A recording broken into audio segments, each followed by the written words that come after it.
এক মাদ্রাসার ছাত্র তার হুজুরকে জিজ্ঞাসা করলো, হুজুর হাসরের দিনে বান্দার হিসাব নিকাশ কেমন হবে? ছাত্রের কথা শুনে হুজুর কিছুক্ষণ চুপ করে বসে থাকলেন, তারপর নিজের পকেট থেকে কিছু টাকা বের করলেন। তারপর প্রথম ছাত্রকে দিল 100 টাকা, দ্বিতীয় ছাত্রকে দিল 75 টাকা এবং তৃতীয় ছাত্রকে দিল 50 টাকা, চতুর্থ ছাত্রকে দিল 25 টাকা, পঞ্চম ছাত্রকে দিল 10 টাকা আর ষষ্ঠ ছাত্রকে দিল 5 টাকা। কিন্তু যে ছাত্রটি প্রশ্ন করেছিল তাকে হুজুর দিল মাত্র 1 টাকা। 1 টাকা পেয়ে তার মন খুব খারাপ হয়ে গেল, সে খুবই কষ্ট পেল। মনে মনে ভাবতে লাগলো, হুজুর সবার সামনে তাকে এইভাবে অপমান করলেন। সবাইকে টাকা দেওয়া শেষ করে হুজুর একটা মুচকি হাসি দিয়ে বললেন, আজকে তোমাদের ছুটি, তোমরা বাসায় চলে যাও।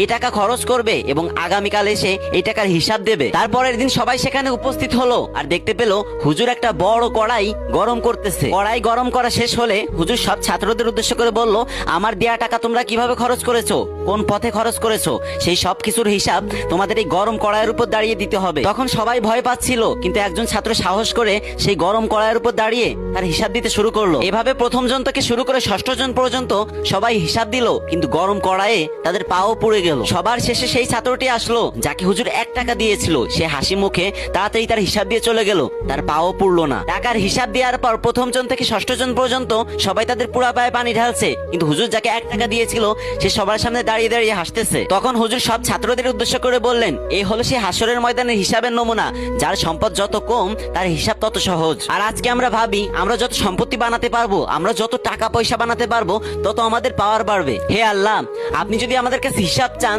তাহলে জাহান্নাম ছাড়া আমাদের কপালে কিছুই জুটবে না। হে আল্লাহ, আপনি আমাদেরকে বিনা হিসেবে জান্নাত নসিব করিয়েন। আমিন।